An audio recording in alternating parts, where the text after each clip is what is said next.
এবং আমি চিন্তা ভাবনা করছিলাম যে আমি আমার ফোন নাম্বারও চেঞ্জ করে ফেলবো, যেহেতু আমার চেনা পরিচিত লোক যাতে আমার কন্টাক্টে না থাকতে পারে। মানে এখন এরকম আমরা ভিন্ন ভিন্ন মুখ আসলে মাঝে মাঝে মিস করি, আমিও মিস করি, সবাইকেই মিস করি।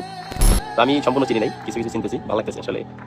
সবার উপরে একরকম দেখছি এতদিন, ভিতরে এখন আরেকরকম দেখার পর খুবই ভালো লাগতেছে আসলে। একাই আসলে আমি ইচ্ছা করি একা হয়েছি, মানে আমার আছে আশেপাশের ভাই ব্রাদার বন্ধু বান্ধব, আরো অনেক কাছের মানুষ আছে, আসলে তারা ভালো, তবে মনে হয় না সবাই আমার জন্য ভালো। তো গাইজ, আজকে আমি এমন একজনকে নিয়ে কথা বলবো, তো আপনারা সেটা জানেনই না।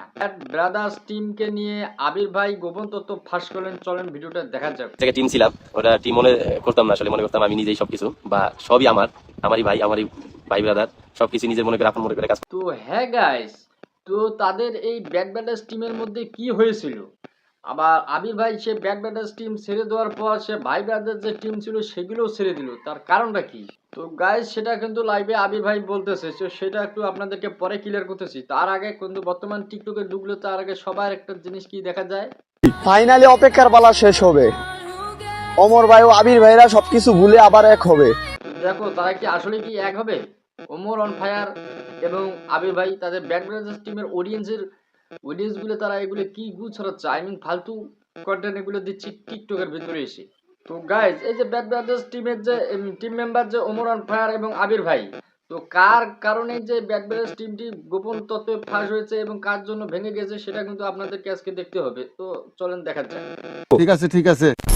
একা বলতে গেলে একাই আসলে, আমি ইচ্ছা করি একা হয়েছি, মানে আমার আছে আশেপাশের ভাই ব্রাদার বন্ধু বান্ধব, আরো অনেক কাছের মানুষ আছে, আসলে তারা ভালো, তবে মনে হয় না সবাই আমার জন্য। হে গাইজ, আপনারা হয়তো বা জানেন না যে ব্যাড ব্রাদার্স টিমটি কত সালে আমাদের মাঝে উপস্থিত হয়েছে এবং কত সাল থেকে তারা ব্যাড ব্রাদার্স টিমের টিম মেম্বাররা কাজ করে। 2018 সাল থেকে 2020 সালে কিন্তু তারা আগে লাইকিতে কাজ করতো। লাইকিতে তারা ফানি কন্টেন্ট ছাড়াতে এবং তাদের ফানি যে ভিডিওগুলো টাইপিং ছিল এগুলো ভিডিও দেখে কিন্তু তাদের কিছু ফলোয়ার অ্যাড হয়, and তখন থেকেই তারা ভালোবাসায় অর্জন করতে পারে। তারপর থেকে তাদের ব্যাড ব্রাদার্স টিম আস্তে আস্তে চলে গেলো ইউটিউবে অসংখ্য তারা সাপোর্ট পেয়েছে। অসংখ্য সাপোর্ট পাওয়ার কারণে আজকে ওমর অন ফায়ার এবং আবির ভাই, সেখান থেকে তাদের ব্রাহ্মণবাড়িয়া ওদের ওখানে ছিল বনের ভিতরে, ওখানে ছিল 17-18 জন টিম মেম্বার, ওখান থেকে ওরা কাজ করতো। কাজ করার পর এখন মনে করো যে আলাদা আলাদা যে যার জায়গায় আছে, অনেক ভালো আছে। এবং আবির ভাই সে লাইভে নিজেই বললো যে আমি ইচ্ছে করে একা হয়েছি, দুইজন না, আমি ইচ্ছে করে হয়েছি, এখানে কারো দোষ নেই, সবাই ভালো আছে। তো আপনারা তো নিজেই শুনলেন।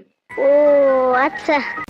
এলাকা ছাড়তে বাধ্য হয়েছি, ছোটবেলা থেকে যে জায়গায় বড় হয়েছি, ছোটবেলা থেকে বন্ধু বান্ধব পড়ালেখা যা আছে, ভিডিও বলেন টিম বলেন, মৌজ মাস্তি আড্ডা সুখ দুঃখ সবই ছিল ওই জায়গায়। জায়গাটা খুবই ভালো লাগতো আসলে আমার, জায়গাটার নাম বাড়িপাড়া। তো এখন বাড়িপাড়াই থাকি না, মানে আসলে ভাবতে মাঝে মাঝে কষ্ট, এটা কিভাবে সম্ভব হলো যে আমি বাড়িপাড়ায় নাই। আবার মাঝে মাঝে ভাবি না আসলে এটা যদি নাই করি তাহলে আসলে আমি বাস্তবতা ফিল। তো হে গাইজ, আপনারা যারা আবির ভাইকে মিস করতেছেন, আবির ভাই কিন্তু তার ইউটিউব চ্যানেল অলরেডি, ইউটিউব চ্যানেলের নাম নতুন ইউটিউব চ্যানেল কিন্তু আছে। তো ইউটিউব চ্যানেলের নামটি দেখতে পাচ্ছেন আবির শেখ। তো এটা করে সার্চ দিলে তার নিত্য নতুন ফানি ভিডিও আপনারা দেখতে পারবেন। ও আচ্ছা। তো হে গাইস, আবির কিন্তু আজকের ছেলে নয়, আবির হচ্ছে আগামী দিনের আমাদের 2018 সাল থেকে তারা ফানি কন্টেন্ট দিয়ে আমাদেরকে উৎসাহিত দিচ্ছে। কিন্তু আবির আজকে এ পর্যায়ে থাকার কারণটা কি? আবির তার ফ্যামিলিকে ছাড়ছে, ভাই ব্রাদার ছাড়ছে, ছোটবেলার বন্ধুদের ছাড়ছে এবং তাদের টিম মেম্বারদের ছেড়ে সে কিন্তু একাই এখন কাজ করতেছে। একাই কাজ করে কিন্তু সে অনেক ভালো আছে এবং অনেক সুখে আছে। তো আপনারা হয়তো বা জানেন না যে আবির সে নিজেই তার ব্যাড ব্রাদার্স টিম এবং ভাই ব্রাদার্সের সাথে যে টিমগুলো ছিল এগুলো সে নিজে ছেড়ে দিয়ে চলে আসছে। এদিকে ওমর ভাই কিন্তু সে একাই এক জায়গায় আছে, ওমর ভাইও অনেক বেস্ট আছে, ভালো আছে। তো হে গাইজ, আজকের ভিডিওটা এই পর্যন্ত। নেক্সট ভিডিওতে দেখা হবে। বেশি কথা এখানে আর বাড়াবো না। আপনারা যদি এই চ্যানেলে নতুন হয়ে থাকেন অবশ্যই এটা সাবস্ক্রাইব এবং কমেন্ট করে পাশে থাকবেন। ধন্যবাদ সবাইকে।